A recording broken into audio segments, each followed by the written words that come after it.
second program of the season for Seminole Historical Society. I'm going to be introducing here our mayor. I thought she was going to be here this evening, but and a couple of counselors, but we don't have any of them with us. But the important people are here. So if I'm excluding anybody, a dignitary of any sort that I should be introducing, you can be one if you want to raise it. Whatever. Okay.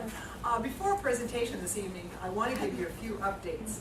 First of all, our Music in the Park was another great success. Not that the Historical Society put that on, but we displayed at 2 Friday nights and during the series with a really nice response from our attendees. We gained some new members and information on possible items for the new museum. And Dwayne Crandall very nicely announced from the stage our need for photographs, postcards, and stories that can be included both in the museum and very importantly in this new book we are going to have published.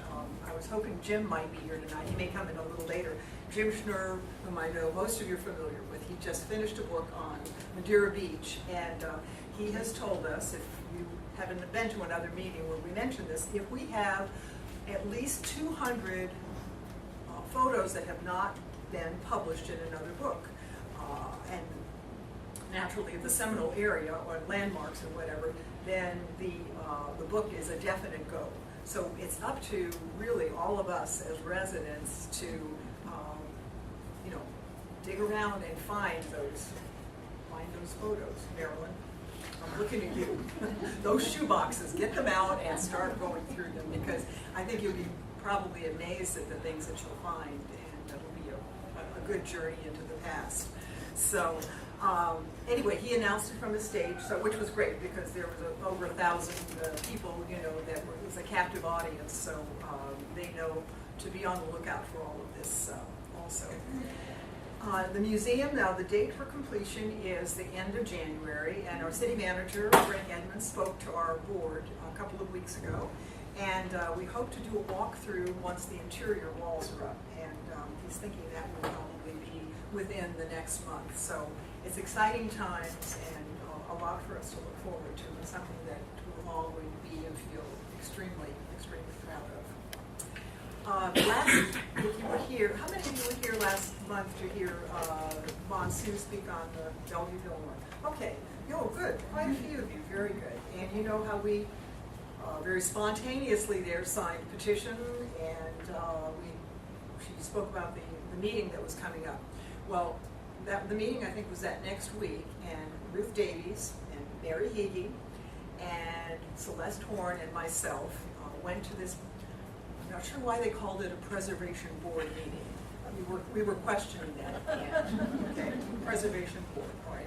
Anyway, we went to the meeting, turned our petitions in, wore our Seminole Historical Society t-shirts, made a presence there, and sat in for almost 3 hours of the 6-hour meeting.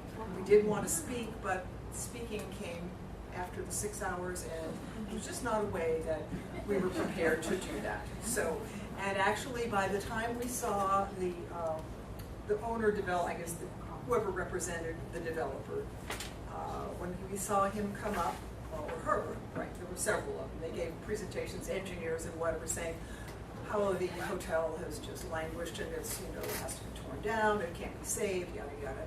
And then a young woman came up with this prepared board with, 80 townhomes that they're planning to put into that spot. And maybe they'll save the main building, but probably be in an inn. And then maybe there will be some part of, some of the antiques will be in there. And I would imagine the way things are going with the development, it'll probably have a wall around it, wouldn't you think? That seems, like let's, how we keep people out and just those that live in here. So it was very, very disappointing. And these places, I guess, are going to be beautiful, but they're all like cookie cutter that you see probably just about any place in the country. So we were quite discouraged. Now, however, Nancy Barlow, you mentioned in your email that you saw something last night on A News 9, right?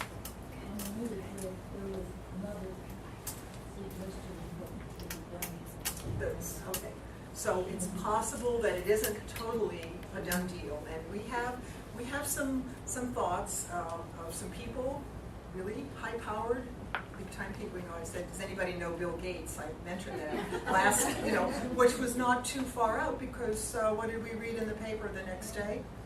Channel side. Yeah. Really?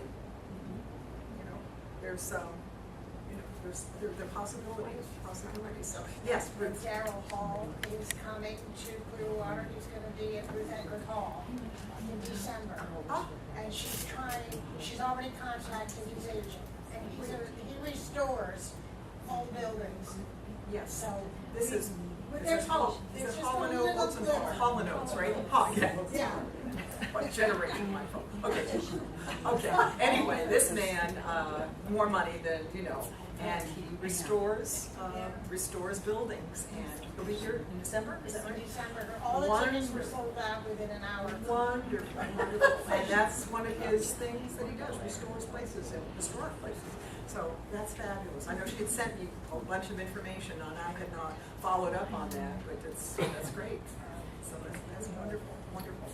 Okay, so it's not a totally lost cause. The Preservation Board, however, voted, we read in the paper the next day, 6-1, I believe, to, in essence, just erase the National Historical Registry or designation for the hotel, and instead give a certificate of appropriateness. So, meaning now, appropriate. So they're saying, it's not appropriate to have this hotel here anymore. This stood for over 100 years. It's more appropriate to put up, the cookie cutter places that have a wall around them. So anyway, but we just hope that not all hope is lost. There's still possibly a glimmer, and as we said, it's got to be a savior, somebody with just deep pockets that can come in and just cut through everything. Just, they've got lawsuits and fines and all of this stuff, but enough money, and we can erase all of that, and I want to say this. So anyhow, and if any of you know somebody like that, be sure to contact them when you leave the meeting. Very appropriate. Okay. So anyway, so we still have some hope. I want to give some thank yous this evening. We're so pleased to have a student here from Seminole High School, and his name is Nathan McElhaney, and he's with what's the department? TV production class. TV production class. TV production department, and his teacher, Mr. Wayner, was hoping to be here tonight, but he just became a new grandfather yesterday. First, he emailed me and he kind of misspoke and said he was a father, and I was saying, congratulations, don't worry about it. And he wrote back and said, no, yeah, I'm a grandfather. Still, that's all right, there he is, still. So anyway, he was very happy to help us out, and we're looking forward to having a nice partnership with Seminole High School and with the students. And we thank you very much, Nathan, for joining us tonight and doing the videotaping. Okay, I want to thank our board members for providing the refreshments this evening. And on that topic, we would deeply appreciate some help in this area. We have a sign-up sheet, which I don't know what it's doing here. It should be going around. But beginning in January, our loyal member Carol Houston has agreed to be in charge of refreshments. She's right now visiting with her children and grandchildren in another state in North Carolina. But she will be like the chairman. And but what we need from you all is some sign-ups for cookies and punch. And it's not a real big deal. You can go to Publix. You don't have to. This isn't like bringing something and saying showing off. I mean, if you'd like to, great. You could make something wonderful. But we would be appreciative of anything in a bag, whatever, just so it's a little something to munch on. So I'm going to send this around, and for November, January, February, March, and April. It would just be real nice if I could hand this to Carol when she gets back and say, these are people who signed up. And then she would be calling you to remind you, and one person bringing cookies and the other one punch. And we've got a punch bowl, and normally what we do with, as far as the punch, we usually have that like Crystal Light or something, you know, just powdered, you just pour it into the punch bowl. And so it really is, it's very simple. It's not an overwhelming thing. So I do hope you all will participate, and if you feel so that you would like to sign up, that would be great. No pressure, Sharon. I'll put my name on here first. Oh, excellent, okay, all right, very good. I'm out from November, that's right at Thanksgiving, right? Yes, and our meeting, always November meetings are always, instead of the fourth Thursday, they're the third Thursday, so that there's not the competition with Thanksgiving. So that would be, I don't know what that date is, but the third Wednesday.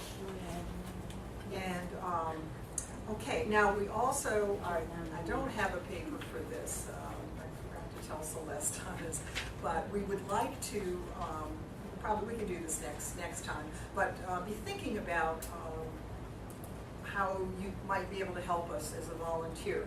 One of the things that we're going to need is, as the word goes out and people have items to donate, we're going to need some people that say, yes, I can go and pick up, deliver, whatever. Now, actually, we don't want a lot of things picked up before we are in our new place, because that's going to present a problem. You know, yeah, it's not a problem. I got a table from Helen, and it was collapsible, and it's in my garage, so it's okay.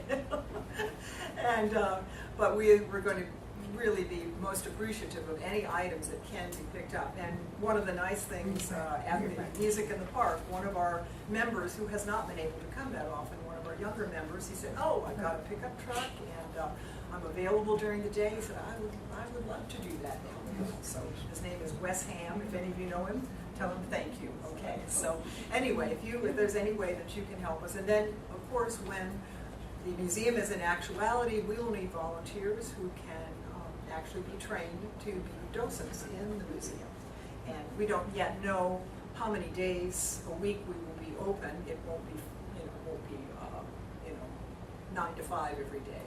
And maybe a thing where one day a month you can give a few hours, and it should be really a very pleasant experience. So be thinking of that. And next time I'll have a piece of paper where you can sign up. But just keep that in mind. Okay. All right. I think that's probably it. And now, what you all are here for. We are so pleased tonight to have Mark Ely, who is... Thank you for the invite. As always, I appreciate the opportunity to come speak to your group. I was tasked with bringing you up to speed as to what's going on with the city through the various projects throughout the city, some of our projects as well as what's going on in the private sector.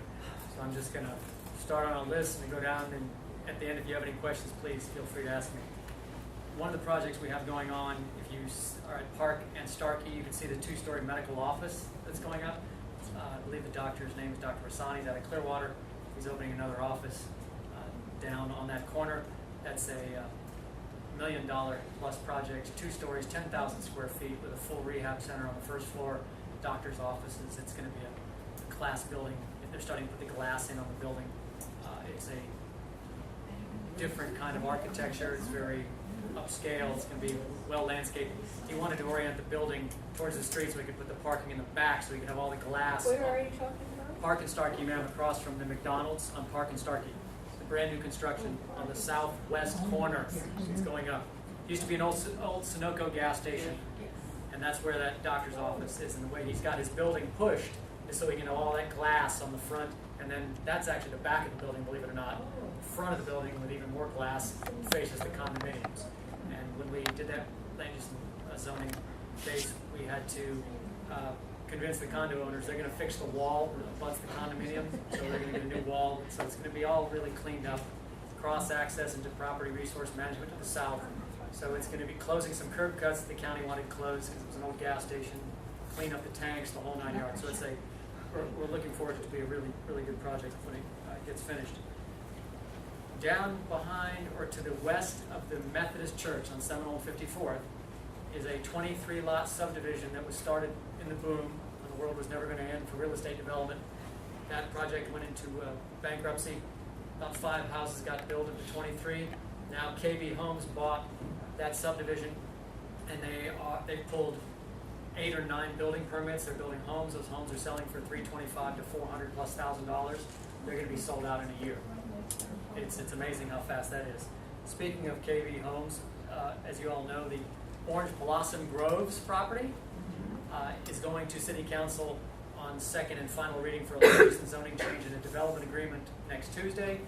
That property will be built with 53 single-family detached homes, craftsman style, and that was one of our requirements, is that at least have some architectural that's, quasi-fitting with the neighborhood. The homes to the north and south are located in the unincorporated county, except for a couple homes. The rest of that property that goes back to that big retention pond area, all in the city. And they're combining the commercial property with the vacant grove to the back, and that will be 53 single-family homes. Those also will be selling in the $400,000 range. And they anticipate about an 18-month build-out. Once they get through the land use and zoning phase next Tuesday, they then have to wait 30 or 40 days, and they have to go in and demolish some stuff and get the thing built. They have to get infrastructure, roads, water, sewer, all the things that go along with being able to get ready to build single-family homes. That will commence shortly after the beginning of the year. And they're going to be doing some intersection improvements in Seminole Boulevard. The main entrance to the subdivision will be where the main curb cut is into the middle of the Orange Blossom Groves property that currently has the bollards where you can't get in. That's where it's going to be, because you've got a median opening right there on Seminole Boulevard. They've got to do some improvements in Seminole Boulevard, but again, those homes will sell rather quickly. Speaking of expensive homes, the old mobile home park that's across from the Treasure Island Fun Center, just north of the Pulte condos and south of the Lake Seminole Estates. You can see the roads in, the street lights are in. Those are going to be 15 detached, 2-story, single-family homes. Those will sell in the $400,000 to $500,000 range, particularly the 2 that are going to be located down by the water. Domain Homes, an outfit out of Georgia, is the developer. They develop custom small residential subdivisions, and they have 4 sets of plans sitting on my desk for review. When they submitted to City Council for a development agreement, they had to actually put in the models that could be built so the City Council could make sure that the quality of the house would be there. So I actually have pictures of what 15 models could look like. If somebody wants to build 1 or 2 or different models, they can do that, but they have a palette that they've got to build from. So we're looking forward to that getting started probably in the next month or so. You'll see some. Where's that location at? You know where the Treasure Island Fun Center is? Yes. Okay, right across the street between the mobile home park and the Pulte 4-story condos. You'll see this open area where some columns are going in. That's going to be the entrance feature on Seminole Boulevard. Yes, ma'am. Over $400,000 homes. I mean, and you think that many people are gonna? I mean, that's a hot thing right now. All day long. And the lots, and I'll get to, when we get to Bay Pines, the KB Homes project, north of the Walmart, those are 40-foot wide lots. They've sold 35 of the 56 lots. They're gonna be built out in a year. Where are these people coming from? Actually, the KB folks down there, lawyers, doctors that work at the VA, Right. nurses that work at the VA, don't want a lot of grass. There's only 10 feet from wall to wall, but they're single-family detached homes, 2 stories, 32 to 3,400 square foot homes. And if you ever get a chance to just go walk through one of their models, they're gorgeous. Back in July, we took the council on a total tour of the entire Bay Pines project, went through the model home, went through the Walmart before it was open, which they had never seen a Walmart when it's not stocked, and you get an idea of how big it is when there's nothing in it. They had the racks in, but not all the stuff. It's impressive. That took an hour and a half just to walk the store, how big it is. And then we went to the Courtney Apartments, the 3- and 4-story apartments, the brand new apartments that are behind the Walmart. They took a tour of some of those units in that complex, and I'll speak to that in a second. And I'm saving them all for last. Let's save the best for last. Yes. Some of the other things that we've got going on in the city, Twin Oaks Plaza, where Beef O'Brady's is, you know that, where the old Roadhouse Grill over the retention pond. The owner's out of Tennessee. He came down and met with me about 2 weeks ago. They've submitted building plans and got approval to do a $500,000 facelift to the entire plaza. He wanted to do that back before the world was never going to come to an end on real estate, but it stopped, so he now has the money to do it, $500,000. Ultimately, he would like to rip down that restaurant and put two little out parcels or other uses on the Seminole Boulevard side, one to the north of the Taekwondo and one to the south of the Taekwondo. But the first thing is to spend a lot of money to fix up that strip center that hasn't had, it's so 80s. It has that, we got a lot of the 80s look. So he's going to bring that up to, it'll look more like the Kohl's Plaza down there with the offset and the parapets. That's the $500,000 he's going to put on all the facades and the roof lines to break that up. So does the restaurant go away or now or stay? Not now, not as part of the $500,000 redevelopment, Okay. the remodeling, but if he wants to come in and build something else on the extra parking out by Seminole, the restaurant gets scraped and I get a retention pond back, which is what's supposed to be in the first place. That in normal zoning codes, you don't let people build buildings over retention ponds. A, because that water tends to get up underneath, critters grow, the whole 9 yards.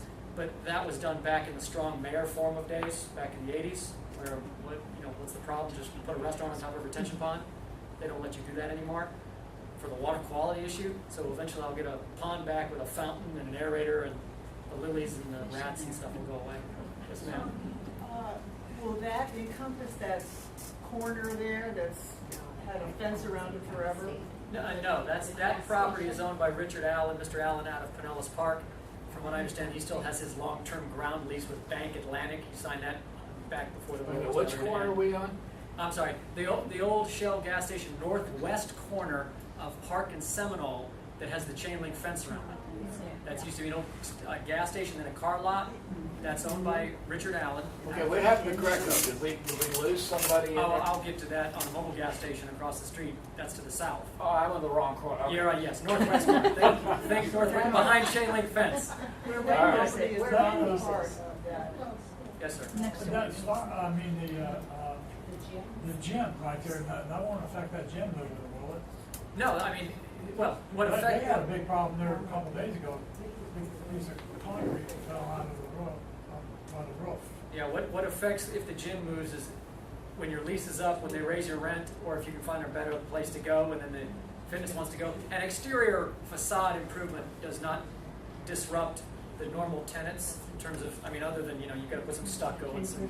The reason I said that, because I heard in the Seminole Mall there's gonna be a gym in there. That's correct. Well, I'll get to that when I say that's for last. So once they fix that up, hopefully someday I might get the restaurant ripped down and get some out parcel buildings up front on either side of the Taekwondo place, and I'll get new landscaping and signage, but one step at a time we're going to take that. Trips Diner, the old T Asia restaurant. Trips There, Diner is yeah, open. for dinner. Yep, they came in and worked with them. It took about 2 months. We worked through the site plan. The gentleman that actually owns that property actually owns the same plaza where Purple Onion is located, and he owns the ballroom property behind it. So Trips Diner is very popular in St. Pete, and I'm sure it will do bang up business where it is. My guess is their business model will probably be so successful they probably won't have enough parking.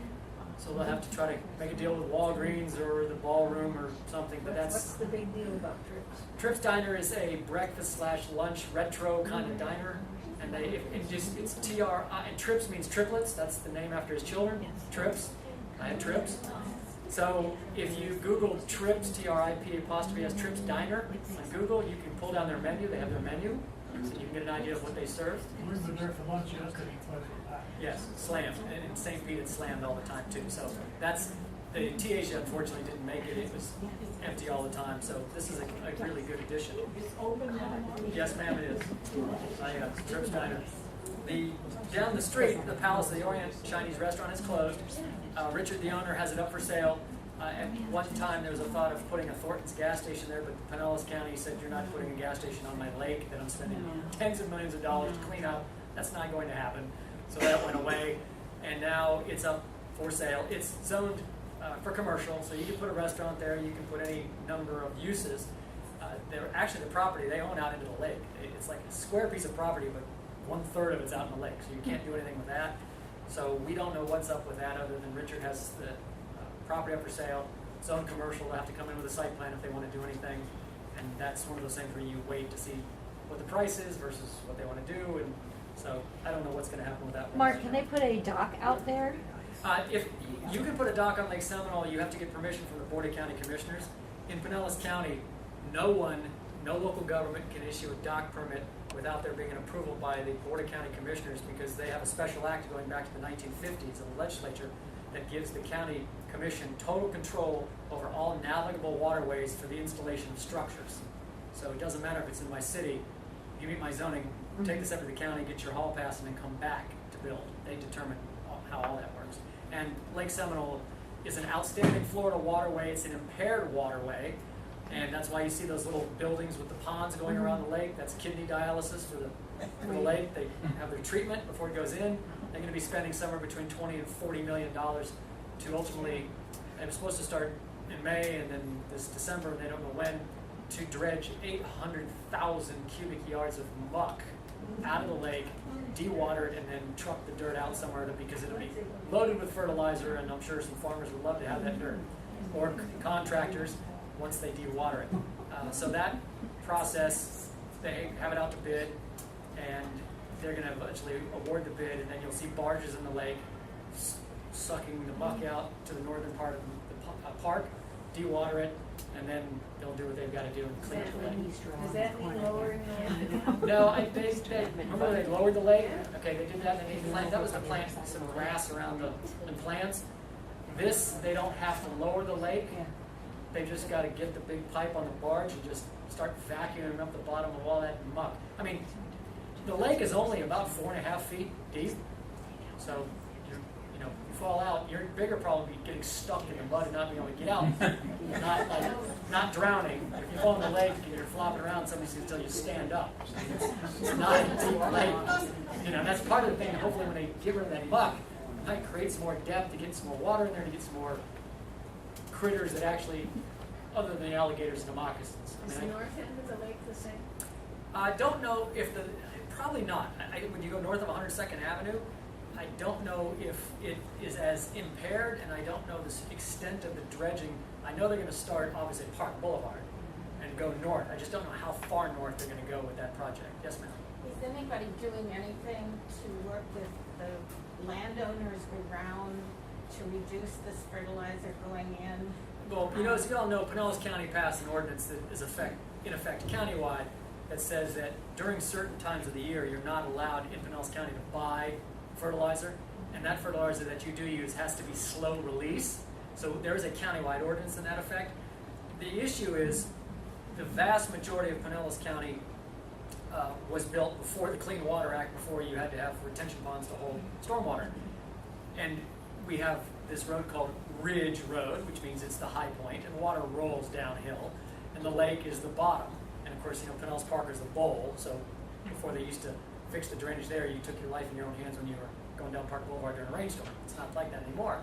So that's the low spot from about the bayou where the flea market is to the lake is the low spot. And of course, Ridge Road is all that water runs underneath Ridge Road, between the college, all the way under Seminole Boulevard and then into the lake. So that a lot of stormwater coming off, a lot of fertilizer comes off of the lawns, and that's something that the county's trying to address through the fertilizer ordinance countywide.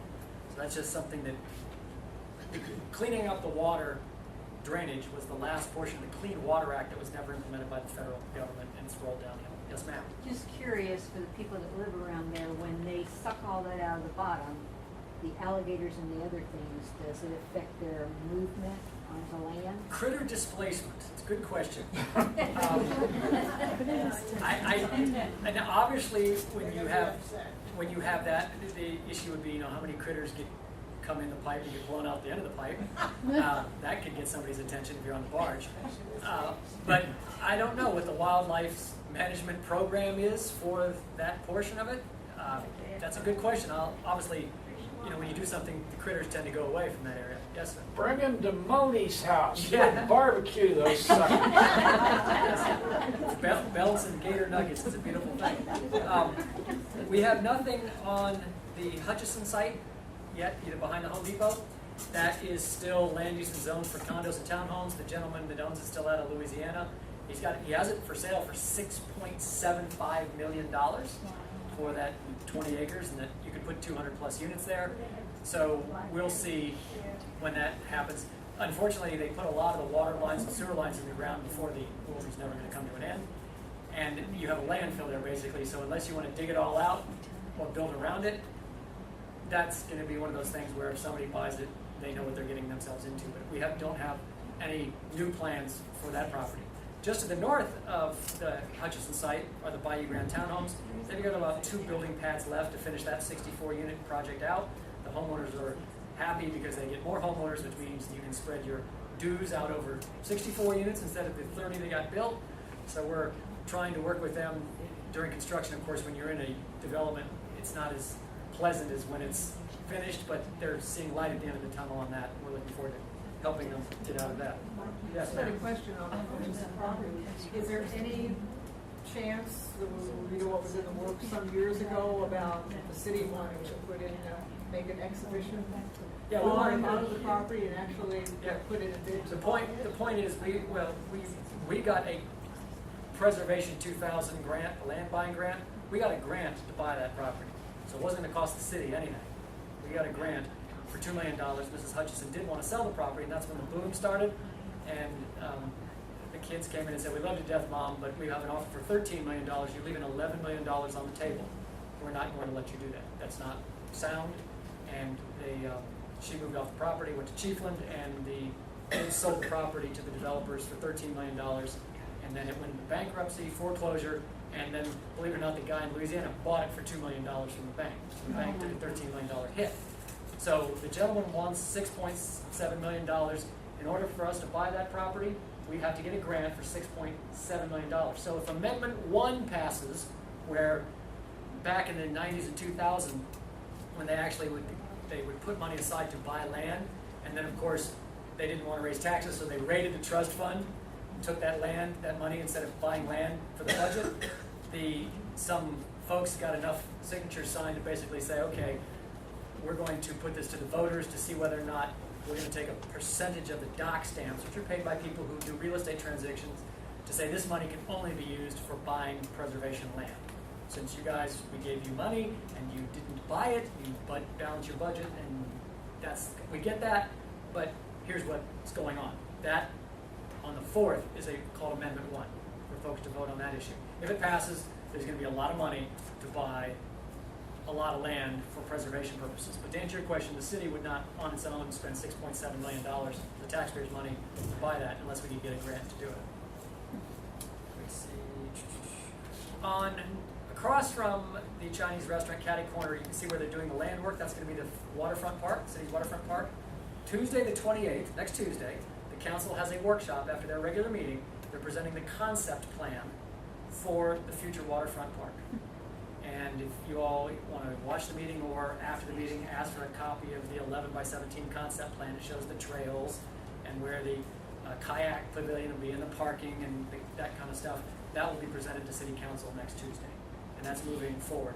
We're getting, believe it or not, applying for more grants because that's a very optimal property for grants because it's on the water.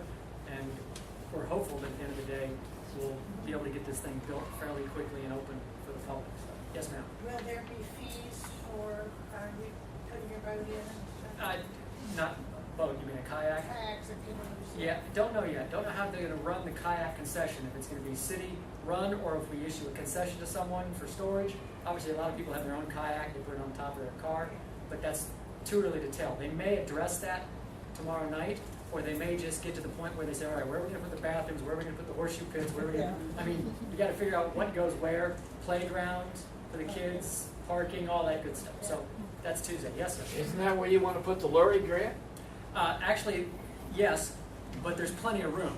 That's almost 7 football fields. Oh, And the Lurie proposal, Dr. Lurie's building is only, as it stands, only 7,000 square feet. So you only need an acre of land to park that and build it, half acre to 3/4 acre. So you got 7 football fields laying there. So it's really deceptive. It doesn't look as big as it is. No. So go up on the Home Depot side of the road and then look to see how wide it is and how deep it is. It's a large piece of property. But when you drive by Park Boulevard, it doesn't look that. It's deceptive. Yes, ma'am. When you're talking about the canoes and stuff, is that going into the bayou? Into the bayou, yes, ma'am. Yes. But no motorized boats. Only kayaks and canoes, the things that are, non-motorized. No jet skis, nothing with a motor on it. We don't need that going up and down the Question about the park. yes, ma'am. I was under the impression that they couldn't build a building out there.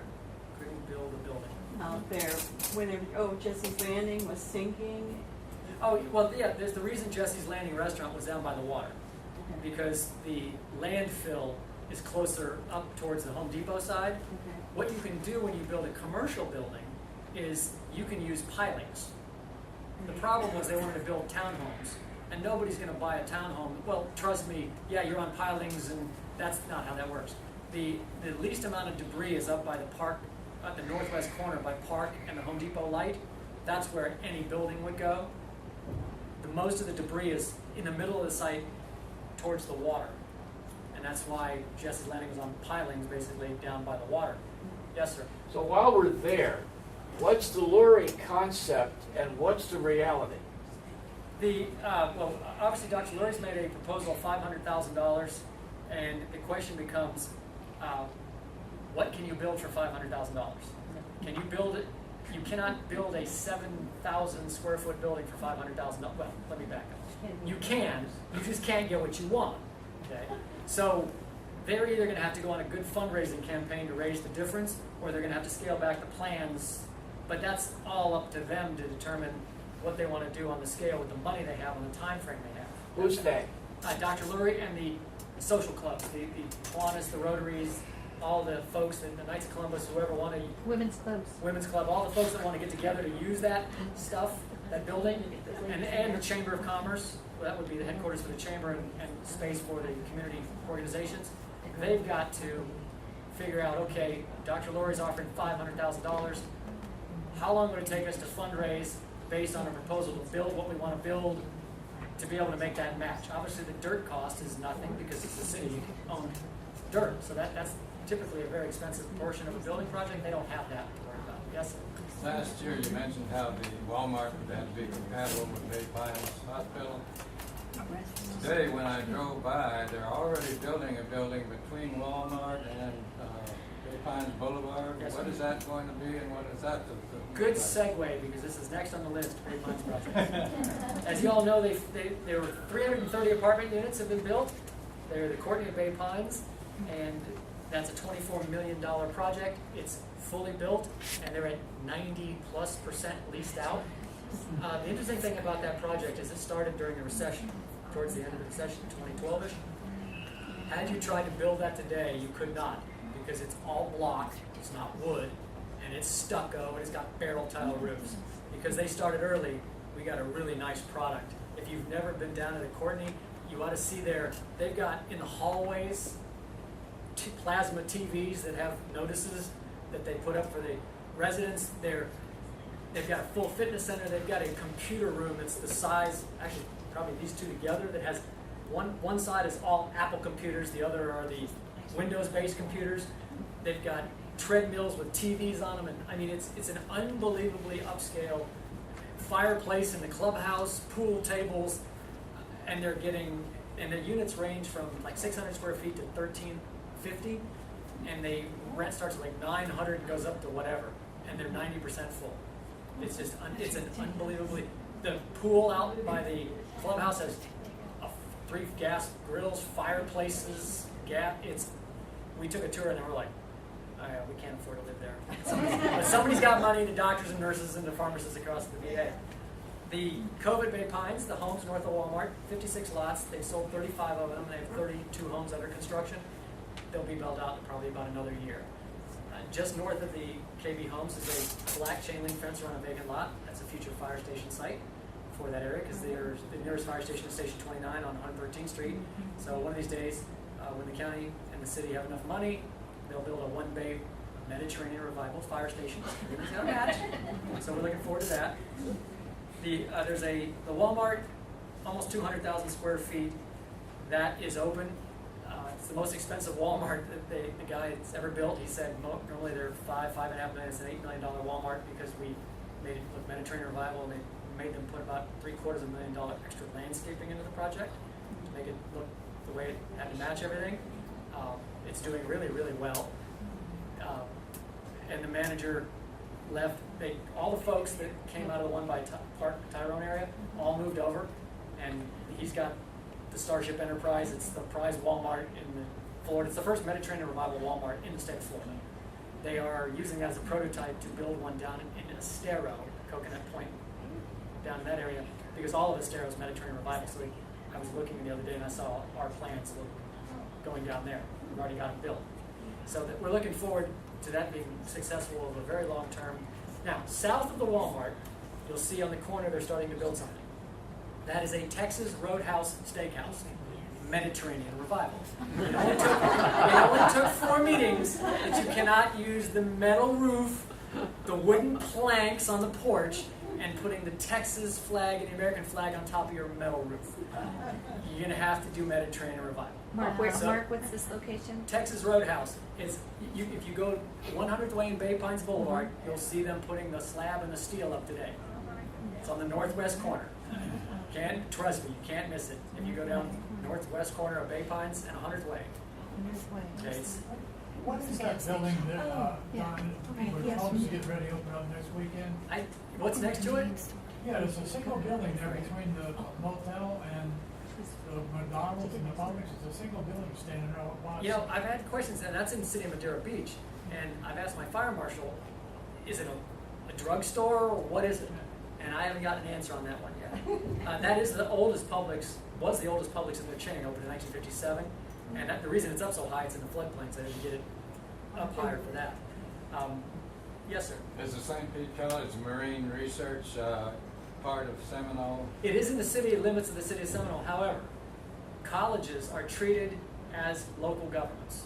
So they do whatever they want, whenever they want, and they have their own building departments, they have their own, they are not under my jurisdiction for anything other than bragging rights to say they're in the city of Seminole. The reason they annexed is because we told them, if you come into the city, we will help you get rid of all those derelict boats, because the county was too busy with their stuff, number one. And number two, the lady that was in charge of the waterways for the county didn't want to drag the boats out of Hurricane Hole and put them into make it her problem. I had no problem with that. So they annexed, and we got with the county sheriff, Deputy DeFrancisco. He and I worked together, and the Marine Patrol, and they kicked all those boats out, chained it off, cleaned it up, and now the college has a nice area to be able to develop their Marine Science Center. But they'll do that on their time frame. They don't have to involve us at all. I noticed they started putting in the streets and stuff already. Yes, they got a curb cut from the DOT to be able to align some stuff. They'll do well with that. Where'd they put the boats? I'm sorry? Where'd they take the boats? Oh, well, a lot of the boat owners were told, you can't moor here anymore. Right. Get out. The derelict vessels were towed. To where? To scrap? Sorry. Yeah, Just to scrap. scrap? Okay. They have guys that actually buy those, and Okay. they actually strip them for the parts. And then if they don't want that, they have this, believe it or not, they have this machine that looks like a big chipper, a wood chipper, and you literally just drop the boat in the chipper. It's an amazing video on YouTube.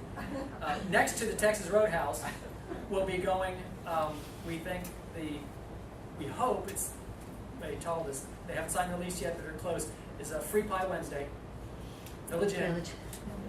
Village Inn, next to the Texas Roadhouse. Perfect complement. Breakfast, lunch, dinner, cross parking, and everybody is served. And then next to that, if Village Inn signs, it was either going to be a barbecue place or a Village Inn. So it looks like Free Pie Wednesday, which is good. And then next to that will be a little strip center. On one end of the strip center will be a Jimmy John's sandwich shop, and then Sally's Beauty, Starbucks will be on the end, and then maybe a couple other tenants involved there. So that will finish that entire parcel out that's south of the new road. You'll go from Texas Roadhouse to Village Inn, to Jimmy John's, to Sally's Beauty, and Starbucks on the end, and a couple other tenants. So if you know what's all going Oh, you gotta understand. That's not where the hotel's going. The hotel's going on the 2-acre lot on the front of Walmart. You got all that vacant land from Walmart all the way up to the fence line for KB Homes. Yeah. The small front portion where the Walmart parking lot is, that's going to be a future gas station. Between that and the fence line for those homes is a 2-acre piece of dirt that's already had a site plan approved for a 120-unit hotel. Right now, the hotel business, you can buy them inland hotels cheaper than you can build them. So we're waiting. That one that's being built is on the water, so that's obviously a different animal. The developer says sometime, hopefully in the second or third quarter of 2016, they might be able to get to the point where they can get a flag, a Hilton or somebody, to look at the site. It's already entitled and ready to be built, so come on in. That would be the last component to be built, and then that would finish out the entire campus as it was for all of the So big what's lines. going on the opposite corner there? Dunkin' Donuts. That's in the county. They had a sign up and then they quit working. Yeah, the issue with that problem, or that issue with what they had, was that as you go, if you look at that site, that's where the guy used to have the barbecue, the portable barbecue. At the far east end of the site is a concrete wall. That's the condominium's wall. Okay. The issue became, since you have those curb cuts on the corner, you can't have those. You got to push them away. So now you push that curb cut on the Bay Pine side all the way as far as you can to the east, and you're trying to look to your left, there's a wall there. Not a good program.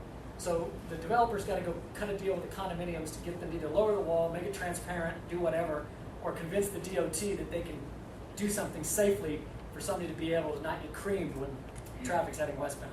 But that's in the unincorporated county. It's not in the city of Seminole, but it is going to be a Dunkin' Donuts. Now, on to our favorite topic, the mall. What I brought tonight, and this is the developer's concept for the mall, and I'll leave this with the historical society folks so you guys can look at it. A little background on the mall. It sold in 1998 for $14 million. It sold in March of 2002 for $20 million. Sold in December of 2006 for $36 million. And then it sold in October 2012 for $14 million. So what goes around, it's like fashion. You hang on to it long enough. The 2 office buildings in the northwest corner were sold to the mall owners in 2013, so they own all 40 acres of that property. It's all consolidated. The existing mall is about 425,000 square feet under roof. This includes the store space and the covered areas in there. The proposal is to build 398,000 square feet, of which 56,000 square feet would be a 12-screen, 1,262-seat theater, a 44,000 square foot Bells. Bells has a very long-term lease, and Bells is going nowhere. Bells says, we're staying. Not only are we staying, you have to build us a new store while we stay open. That will drive the cost of this project up in the time frame dramatically. Isn't it the same for Steinmart also there? Steinmart wants to stay, but Steinmart, we have not been told that Steinmart has said, you've got to build us a new store while we stay open. Okay. The drugstore has a long-term lease, as does Radio Shack, but there's so many drugstores, they would vacate, rip it down, and just build them a new place. So what you're going to end up seeing, in order to accommodate the Bells, is this is where the theater is now. They'll rip all that down. The Bells is like right where my fingernail is. They're going to have to build a new Bells, move them in before they can demolish everything south of that. So the first phase, now, let me back up. All of this has to be approved by City Council. The footprint of the buildings, the vertical architecture, the landscaping, that all has to come to City Council for a development agreement and 2 advertised public hearings. This is going to sneak up on no one. So over a long period of time, we have to negotiate with the mall owners to figure out, are we okay with the building placement, curb cuts and access off of Park Boulevard, 113th Street, Liberty, and Johnson, and 80th Avenue. Whole bunch of details that need to be worked out from a zoning and development perspective to be able to get to this level. But what you have basically is Bells, a bunch of retailers, probably one would be Steinmart if they want to stay. This will probably be your drugstore, and then you've got what's called QSR, quick serve restaurant. Okay, think drive-through of some sort, Chipotle or fast food restaurant. Then you come down and it has another restaurant, more retail restaurant, some retail pods. This right here is 20,000 square feet, 20,400. I asked Kitson, what is that? Oh, that's a fresh market. I mean, it's exactly the size of a fresh market. So that'll probably be a fresh market. You got the theater, the two restaurants attached to the theater.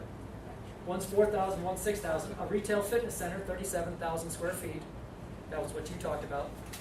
Planet Fitness, LA Fitness, whoever fitness wants to move in there if they cut a deal. Retail K, 25,000. Quick serve restaurant, bank. Although I've talked to bankers, it costs $2.5 million to build a bank, and now people are saying, can I pay with my phone? So stay tuned to see whether or not a bank goes there or not. And then 2 restaurants on the corner. So this is the general concept right now, subject to some revisions and changes. as you all know, when you come down Johnson Boulevard, you've got 3 curb cuts to get into the mall property off a park. That will go down to 1 curb cut instead of 3. You've got 3 openings now. And then when you come around the corner, you currently have 1 curb cut, and then you come up to the main mall entrance, and then you got 1 up by the office buildings. The proposal is to put a traffic light in the intersection opposite the southern entrance to Publix. Because right now we got a whole bunch of people who try to get here and they don't walk down Park Boulevard to go across. And we wanted some pedestrian safety. They would end up probably to hardwire this light to the light at Park so you could sync them up like they do with the one at Park, Home Depot and Seminole Boulevard. So the interesting thing is Pinellas County controls 113th, they control Park Boulevard. So the county's got to approve all the curb cuts and access points and a traffic light for this to all work. So there's a lot of coordination. Also, all the drainage on this property, some of it has to be stored on site because the county is not going to let it. Half the mall drains into Seminole Boulevard, the other half drains into pipes that go to Lake Seminole, or 113th, so they've got to work that out with the county on drainage. Yes, sir? Point to the theater again. Theater's right here. Gotcha. Back, that's Liberty Lane running north and south. 80th Avenue runs east and west. And that's the only stores on the top there? Yes, ma'am. You have 7 it looks like 7 retailers, and then probably a pharmacy on the northwest corner where the 2 office buildings are. Yes, ma'am. Has the developer's request for taxpayer money gone away? Well, 2 things. By gone away, what you have to do to go away is you have to actually come ask council and be told yes or no. So he has not, since his July 22nd presentation, requested a meeting in front of the city council to formally request how much he wants, over what period of time, and in what form. That has to come to city council. So until that issue is disposed of, he's got to make arrangements to come ask. That is separate and distinct from my world, which deals with zoning and land use entitlements. The financial end of it is a issue between the city council and the developer on requests. So he has not foreclosed the possibility, but he hasn't come and asked for anything yet formally. So he's got to come up on the radar screen, come to council, and make his request. So stay tuned on that one. Somebody, yes, sir. Who owns Liberty Lane and Johnson Boulevard? Good question. Thank you. All right. Johnson Boulevard is a publicly dedicated road. The Johnson family gave it to us in the 90s from Park Boulevard all the way down to Seminole Boulevard. So that's a public street. Liberty Lane belongs to the mall. Liberty Lane has a cross-park or cross-access agreement with Freedom Square. So you cannot just close this off. Freedom Square has the right to use that in some form. Now, 80th Avenue is interesting. The north half of 80th Avenue belongs to Mrs. Peacock. The south half of 80th Avenue belongs to the mall. So, and they have a cross-access agreement between themselves and the gardens to allow the buildings and everybody to access 80th. So ultimately, these 2 roads will have to be brought up to public road standards because if you all know on Liberty, it's the roller coaster. Okay, so that needs to be fixed. The reason it's like that is because the buses, instead of using Park and Johnson, they've been allowed to use the mall property, and it's not designed for bus traffic 24/7 the way they use it. So that's something that when this gets developed, they're going to have to bring 80th Avenue and Liberty up to public road specs to be able to handle that kind of impact. Landscaping, pedestrian access, we have a whole bunch of things we're still working with the mall owners on the concept, some building placement, some landscaping. So this is just a very rough concept right now. We want better pedestrian access running north, south, east, west. So it's just one of those things where on my end, to give you an idea, it took us 9 months and 8 meetings with Walmart before they gave up the ghost and gave us what we wanted. We've only been in this since July, so it can be a long dance, and that's okay, and that's the way it works. They have to obviously make money. We have to protect the residents and the surrounding property owners' interests and the community's interest, and hopefully somewhere in the middle we'll meet on all of that, and we'll have a project that everybody will be proud of. What style of buildings are you? Good question. If you go to the City Council website, our city website, under council meetings, under July 22nd, they actually have a PowerPoint presentation of the mall presentation. And I asked them one time, I said, what is the architectural style in that concept plan? That's a cross between what the one partner wants and what the other partner wants. And I said, okay, well, is there a name for that? So we're going to have to work on that one. And the question becomes, at what level of architectural style do you want to dictate? Do you want a full theme for the whole thing? Do you want some elements of a style that would run from building to building, like banding or columns, as opposed to making everybody have to be Rival or Key West? We haven't gotten to that level yet. We have to agree on the footprints of the buildings first. Once we agree on the footprints of the buildings, then we can move to the component of what it's going to look like vertically, and then you have to bring me a landscaping plan. Monday they had the tree surveyors out there, our consultant and the mall's consultant, doing a tree survey of all of the trees out there, all the oak trees. Because when you take down an oak tree, you're going to pay about $200 a diameter inch. Kitson paid us $200,000 to remove oak trees. And then we made them put back thousands of inches more. So anything they do on those oak trees on the mall, unless they're dead, they're going to have to pay us to mitigate in some form, either in-kind replacement or money. So that's one thing we have to look at. The other is traffic study. They had to do a traffic study. We're going to have their traffic study peer reviewed to make sure it is going to work. So all those logistical issues that we made them go through Bay Pines. Bay Pines was a great project for staff because it's 60 acres in size, and we learned a lot from that process that we can transfer to the mall, that knowledge base, to make sure we cross every T and dot every I. Yes, sir. What's going on the corner down there where the gas station is in Park and Summer Boulevard? On the, right opposite the, it's where I think it was Mobile gas station. Yes, sir. That was purchased in April for $675,000, and the concept that they're thinking about is a coffee house of some sort. That's what I heard about. Yes, sir. But I haven't gotten anything. No, until somebody spends $1,000 and submits a site plan. If I had $1 for every time somebody said they were going to do something, the city would pay off everything. I mean, it's unbelievable. Yes, sir. The original thinking was to make the mall our downtown. Is there anything going in there that lends itself towards that thinking? Well, a couple things. You have to deal with existing tenants that have long-term leases that run out to like 2027 or 2030. So Stein Mart, Bells, if they so choose, Radio Shack and the drugstore are going to be there. Or you wait another 15 years to be able to kick everybody out and rip down and do what you want. So you have to develop around that base. Now, the question becomes, once I put Stein Mart and Bells there, does that establish a character of the class of tenant, and therefore the Apple store says not so much? So those are the kind of things from the market that we don't drive or dictate. The owners got to be able to do the leasing. Now we know they're going to put a fitness center there. We know they're going to put a theater there. Looks like they're going to put a Fresh Market there, a drugstore, a Bells, and a Stein Mart. That's what we know right now as the end users that we know that are probably going to go there. As for everything else that might go there, we don't control that.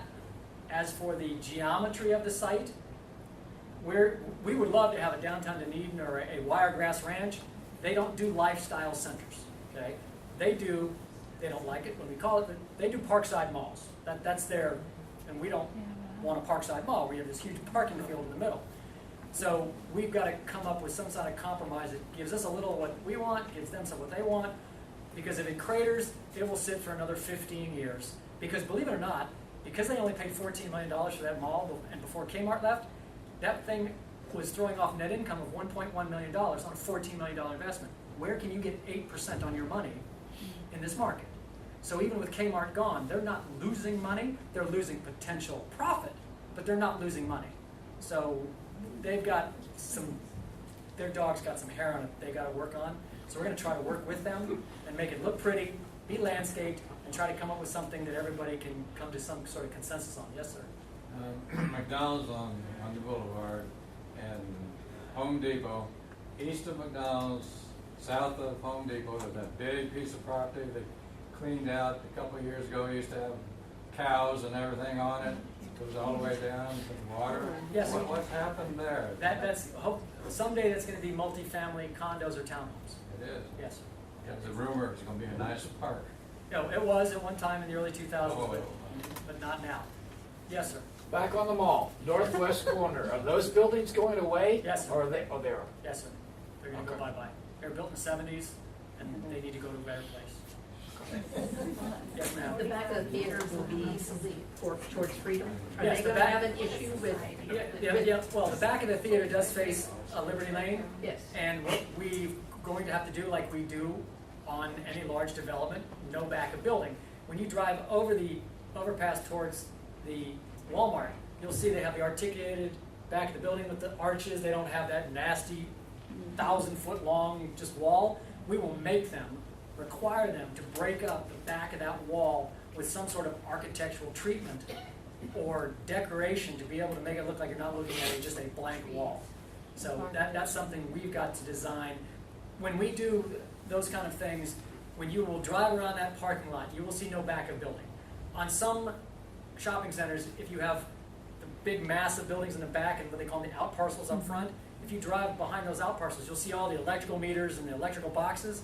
We don't let you do that. We'll make you put up a faux wall, screen all of that so there is no back of building when you're driving anywhere around that parking lot. Put sidewalks in and do everything.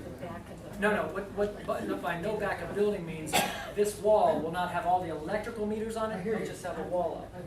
Yeah, that's how we decorate architecturally so you're not looking at the back of the building. And it costs more money, but it's more aesthetically pleasing. Yes, ma'am? On the original rendering that was in the paper, that was a very nice looking, you could walk anywhere kind of Right. concept. We're going to improve upon that. Are you? Yes, we're going to make the sidewalks wider. We're going to make them close some access points that would cut through the pedestrian areas.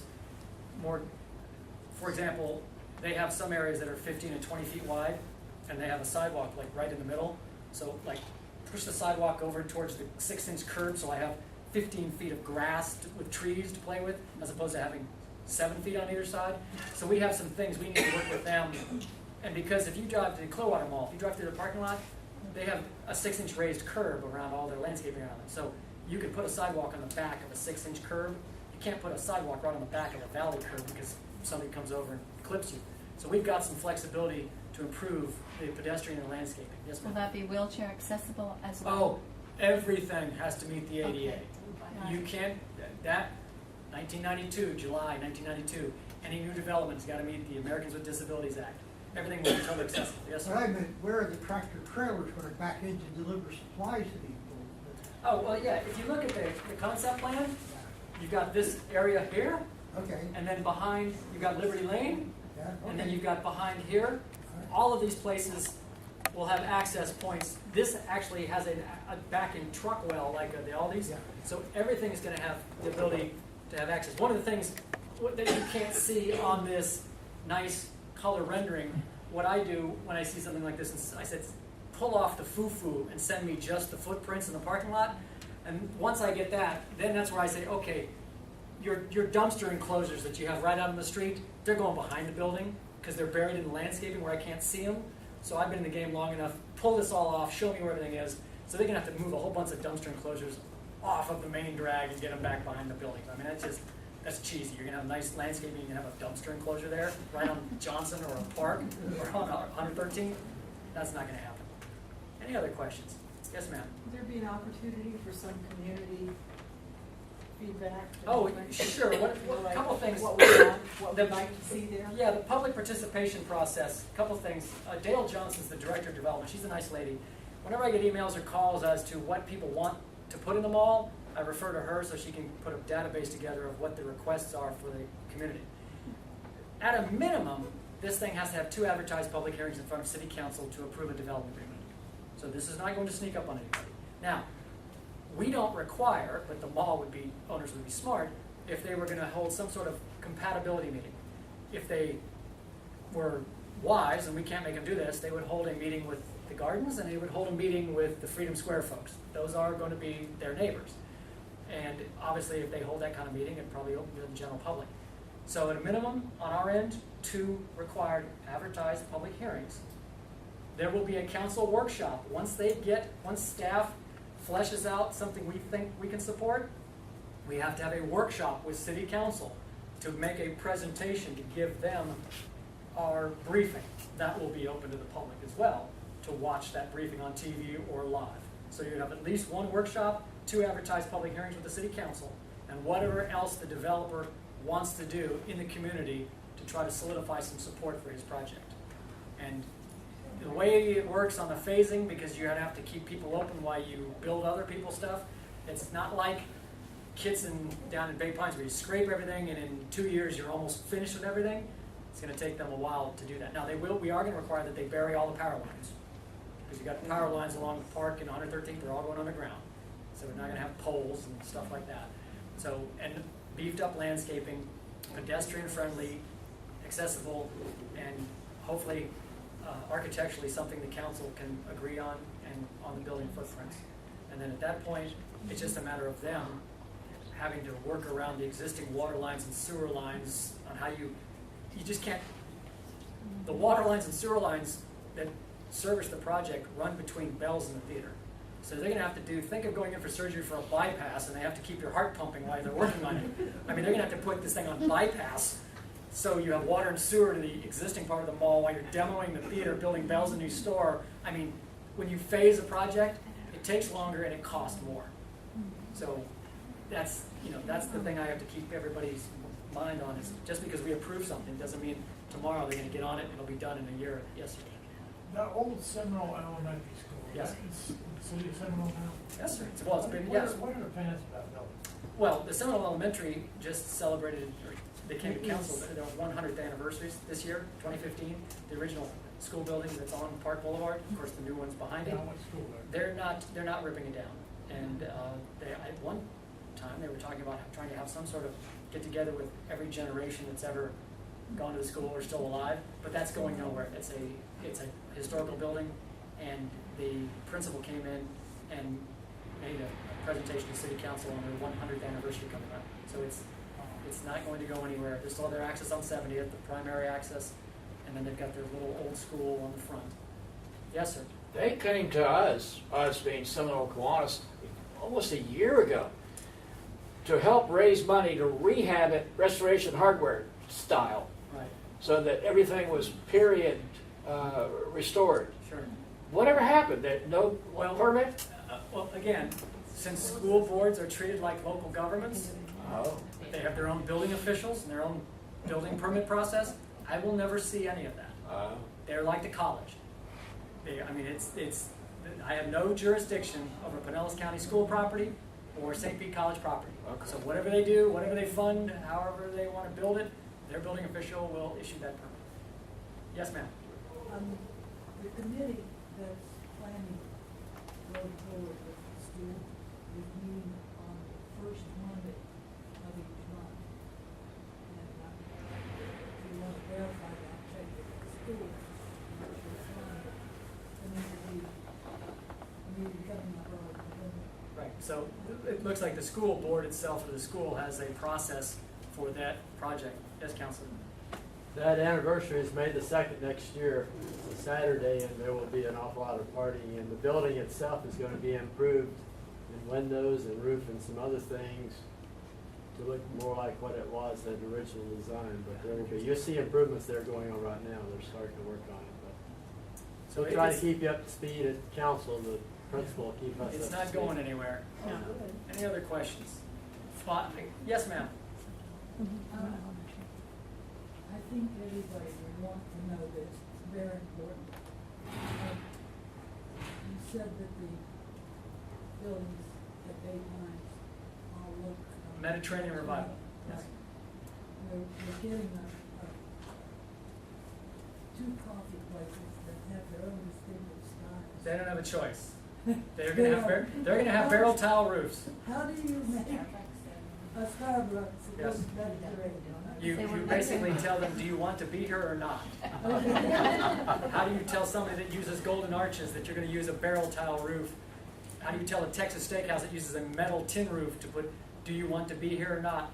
After the fourth meeting with Walmart, the city manager looked at the director of development of Walmart and said, perhaps this is not the right site for you.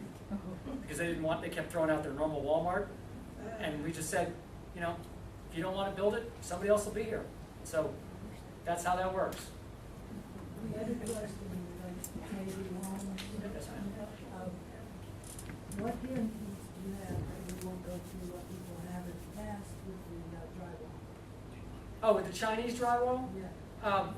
Well, what really stems that, Wall builders, that's not the one I would have chosen. no, I understand, but the Chinese drywall was one of those things where the domestic drywall people did not keep up with supply. You actually had some fraudulent labeling on drywall. But the ultimate protector against Chinese drywall is Morgan & Morgan for the people.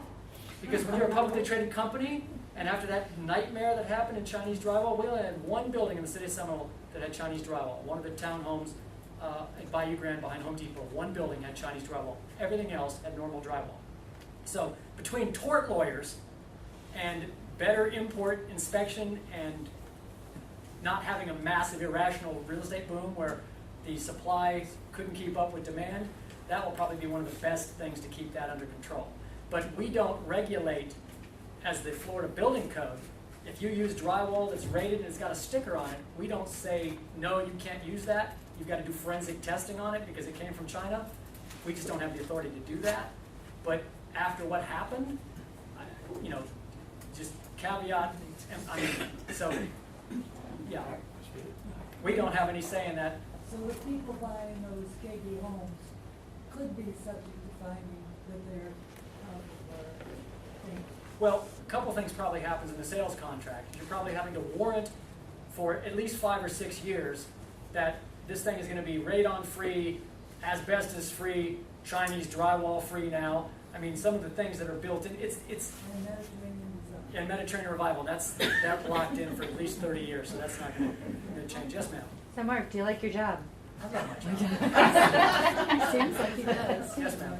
Can you give us a short update on the property where the new historical museum will be and the program rooms for the city? Oh, sure. As you know, that's going to be open probably at the end of January, early February. It used to be it's City Hall Park, used to be the old City Hall.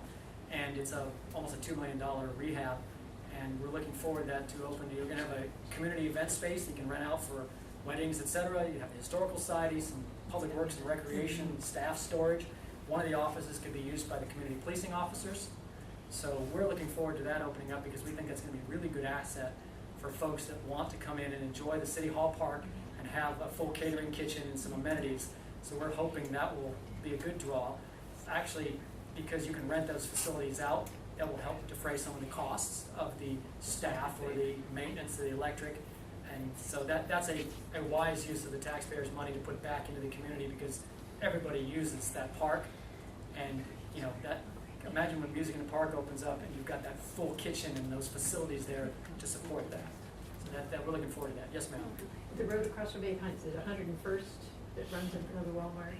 The road, you mean the runs north and south? Yeah. Yes, ma'am. That's 100th Way. Is that going to be widened at all? No, as a matter of fact, that's a county road. It's not a city road. And that has believe it or not, that road right away is like 80 feet wide, but there's only 2 lanes. The state, DOT, and the county dictated all of those transportation improvements. The new road that got built, the right turn lane in, the light, all that stuff was required by the county and the state. Kitson, the developer, spent $5.5 million on roadway improvements for that project. And then gave us a road for free. And they're like, yes, ma'am. Just one question. I was wondering, how large is the city, the area perimeter of Seminole itself? The city itself is about 5.25 square miles. The population is about 17,700. And it runs from 131st on the northwest down to Target on the southeast. The northwest portion of the city is the Starkey Road Baptist Church. And the southwest portion of the city is Hurricane Hole, owned by St. Pete College. Okay. Any other questions? Thank you for having me. I look forward to coming back next week.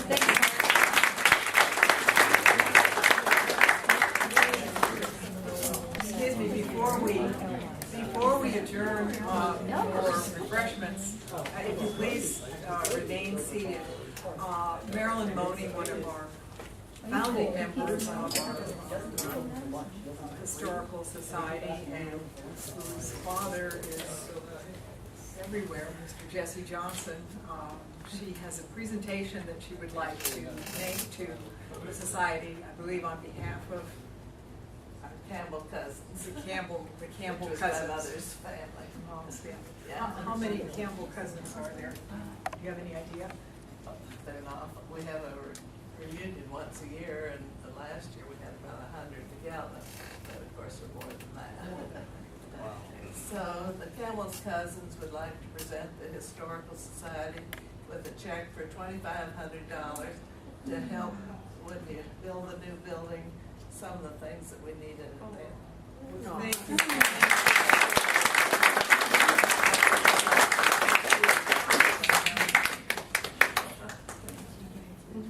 Oh, this will help us tremendously, as you can imagine. I'd like to mention the Campbells, wonderful, wonderful family, and as we said, over 100 cousins or more in this county or in our area. But we have a wonderful cookbook that they put out. How long ago was that? 10 years ago, Something like that. Anyway, the Campbells are cooking, and we have them back there, and there are some wonderful recipes I've heard. I'm not fabulous cook, but I've been told that there's some really good. Her macaroni and cheese is one of the best. Oh, Clara says from macaroni, your macaroni and cheese. My mother's. Your mother's macaroni and cheese is absolutely It is, wonderful. it's the best. I'll have it. My mother's sweet potato pie. Yes. And Nancy's mother's sweet potato pie. What about your mother? What's her favorite in there?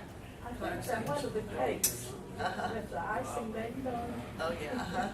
Anyway, so if you would like, you like to cook, books are $10, I believe, and we have some in the back, so they're a very nice, and some very nice history about the Campbell family, and nice photographs in here, so. Okay, well, thank you. Oh, one more question. We were looking for the Starkey book. Is there anyone here that may have borrowed the Starkey book? J.B. Starkey's Memories? Yeah, this would be J.B. Starkey Sr. No, I know we had the book on the back on our library table for a long time, and I don't know, what has happened with that.